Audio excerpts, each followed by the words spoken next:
Big boss मराठीच्या चाहत्यांची आज अखेर प्रतीक्षा संपली आहे. कोण होणार बिग बॉसच्या ट्रॉफीचा दावेदार हे अखेर आज कळेल.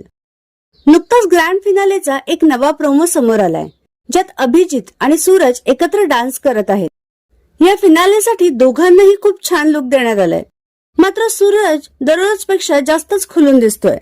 तसेच या प्रोमोत नेहमीप्रमाणे तो आपल्या जोश मध्ये डान्स करताना दिसत आहे. विशेष म्हणजे स्कूटीवरून धमाकेदार एंट्री त्याने घेतलीय. हा प्रोमो पाहून अनेकांनी हे टॉप 2 फायनलिस्ट सदस्य असणार असं म्हटलं आहे. या आधीच्या सीझन मध्ये देखील जे 2 फायनलिस्ट होते त्यांचा एकत्र डान्स दाखवला गेला होता. याचबरोबर प्रेक्षकांच्या वोटिंगनुसार देखील सूरज आणि अभिजित हे टॉपला होते. त्यामुळे या दोघांपैकी कोण विजेता होणार आणि कोण उपविजेता होणार हे आज कळेल. माझ्या मते सूरज विनर व्हावा तर अभिजित हा उपविजेता ठरावा. तर तुम्हाला या दोघांपैकी कोणाला विजेता म्हणून पाहायला आवडेल हे नक्की कळवा.